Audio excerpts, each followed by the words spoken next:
Hingað kominn Lárus Blöndal, hæstaréttarlögmaður. Eins og frægt þá var Lárus, hann var andstæðingur fyrir Icesave samkomulags og skrifaði greinar í blöð gegn því og bent á ýmsar svona galla á öllum þeim málum, en síðan tók hann að sér að fara í samninganefndina á vegum stjórnarandstöðunnar og fékk svona dálítið aðra sýn á málin í gegnum það. Lárus, velkominn. Það sem að menn nú að tala núna, kannski við byrjum bara svona í deginum í dag, það sem menn að tala núna dómstólaleiðin eða dómstólaleiðirnar og hvað það inniber, og það nú eins og oft með þetta blessaða Icesave-mála, menn vita ekki nógu vel valkostina og mér langar bara að spyrja þig, hvað felst í þessari dómstólaleið? Sko, mér langar kannski fyrst til að segja að ég held að ég hef ekki fengið neitt aðra sýn á máli við það að fara í samninganefndina. Ég held að við í raun og veru þá hef ég nákvæmlega sömu afstöðu til þeirra hluta sem ég skrifaði margar greinar með Stefáni Má Stefánsssyni. Ég hef til dæmis ennþá þá staðfestu trú að okkur ber ekki skylda til að greiða. Aha. Og ég hef líka þá trú að þetta áminningabréf ESA byggi á ákaflega veikum grunni. Þannig að það er í raun og veru staða sem að ég fer með mér inn í þetta samningaferli og ég læt svo sannarlega vita af því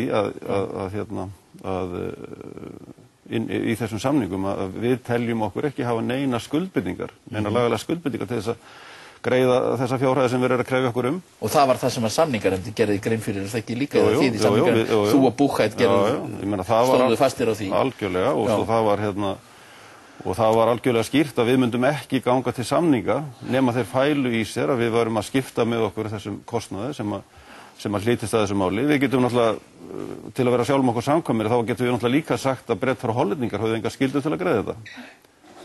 Þannig að það er okkar trú sem sagt að innistæðu tryggingakerfin áttu að standa undir þessu og þeim var ætlað það hlutverk.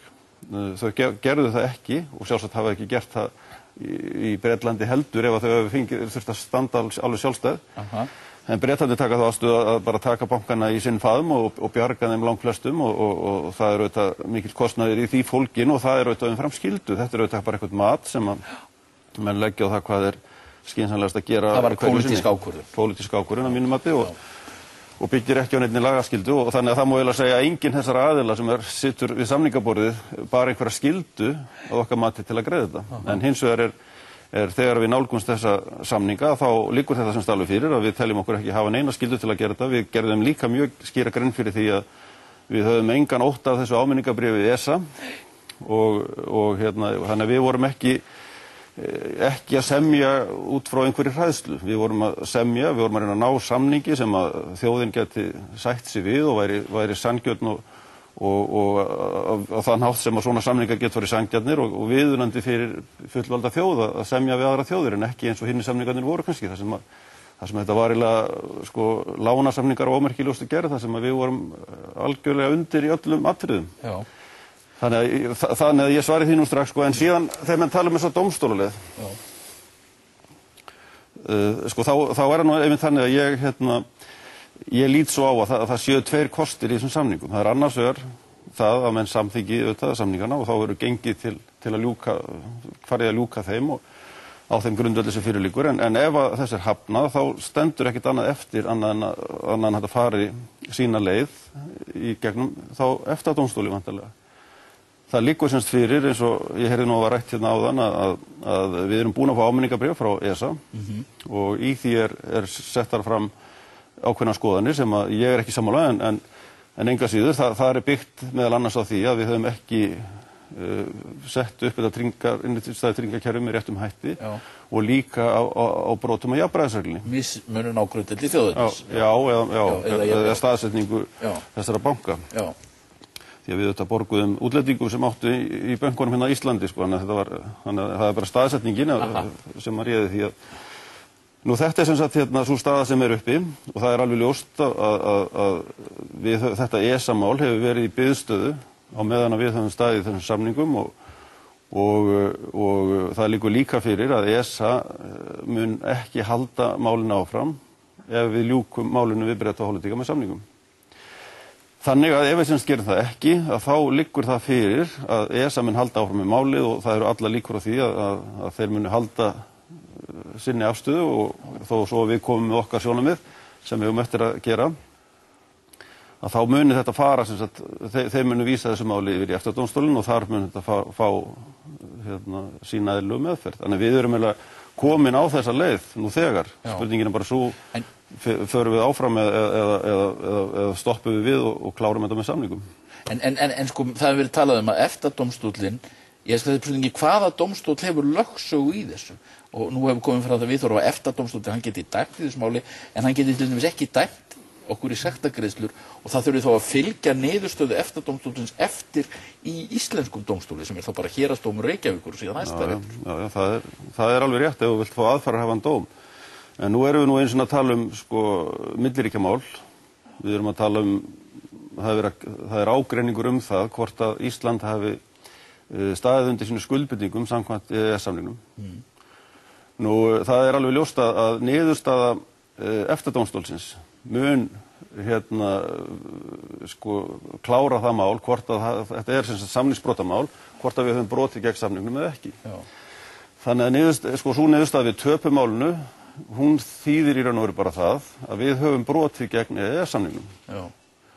Hvað við gerum síðan í framhaldi af því, hvort við segjum ég bara, ok, farið bara í mál við okkur, ef við tellið ykkur hafa orðið fyrir einhverju tjóni eða hvort að menn reyna að leysa úr málinu.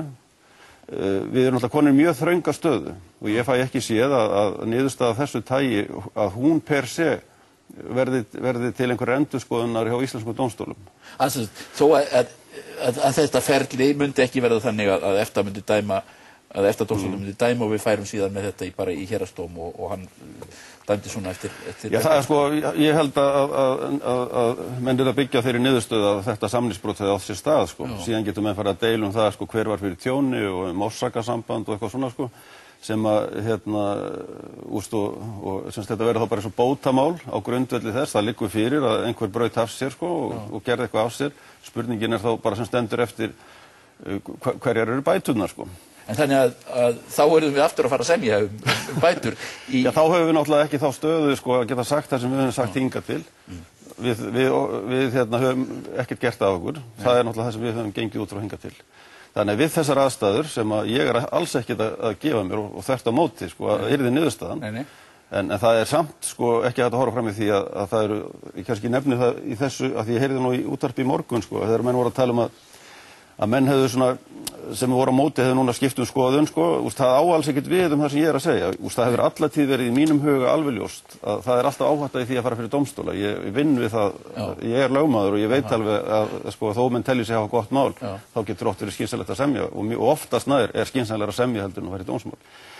Þannig að það hefur ekkert breyst hvað það varðar, en ég segi bara, ef að þetta mál tapast, þá tel ég allra líklegast að menn munu bara segja, nú erum við búin að standa í þessu 3 vikur einhver ár og nú þurfum við bara að klára þetta mál og það verður ekkert gert með því að fara að stefna okkur fyrir að mínu mati, þetta bara mín persónulega skoðun, þessi valkostir eru allir í stöðin, en ég segi, Bretar og Hollendingar munu bara segja, nú komið nóg, við vitum að allar Evrópuþjóðirnar hafa staðið með þeim hingað til, líka Norðurlandaþjóðirnar, og við höfum fengið lánafyrirgreiðslur alltaf með einhverjum fyrirvarum það að við séum að semja um Icesave, Þannig að eftir að svona niðurstaði fengin að þá erum við nú býsna mikið verr stödd heldur en við teljum okkur vera núna og þess vegna held ég að sú staða verði bara uppi og okkur verði bara gerðir ákveðnir kostir og þá því að þessi EES-samningur sé undir því að það er náttúrulega hann sem verið að brjóta gegn og ég hef nú sagt það í einhvernum viðtölum að þetta geti hlaupið á 100 milljarða og menn hafa nú efast þær tölur en það er nú bara þannig að við einföldum nú hvað máli snýst. Já. Að ef við erum að tala til dæmis það að þetta sé brot á jafnræðisreglu, þá þýðir það að það á við allt saman. Sem sagt, ekki bara þessa 670 milljarða sem voru í lágmarkstryggingunni, heldur 1170 milljarða sem eru sem sagt, til viðbótar þá þær greiðslur sem Bretar og Hollendingar greiddu umfram lágmarkið. Þetta þýðir það þá ef að Bretar og Hollendingar segja, ok, við borguðum þetta út í lok árs 2008, þið bara borgið okkur þetta með vöxtum, það hefur ítrekað komið fram í þessum viðræðum við Bretar og Hollendinga að þeir segja pund í dag er ekkert sama pund eftir 5 ár Þannig að menn auðvitað vilja fá eitthvað fyrir eitthvað fjármagnskostnað á það sem þeir hafa lagt út.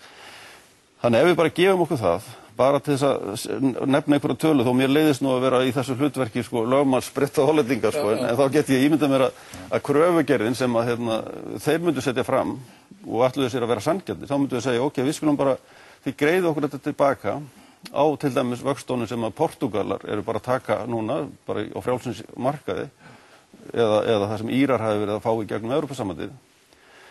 Og þessar tölur, ef við þurfum að endurgreiða þetta með á þessum tölum, þá erum við að tala um upphæðir sem hlaupa á 400 til 700 milljörðum. Þannig að vaxtabyrðin getur orðið miklu þyngri svo nemur 100 milljarða. Það er það sem ég hef sagt og ég hef svo sem ekki látið reikna þetta nákvæmlega fyrir núna. Ég er búin að láta reikna þetta núna og það er sem sagt, niðurstaðan er sem sagt svo að þetta eru sko meðan við þær forsendur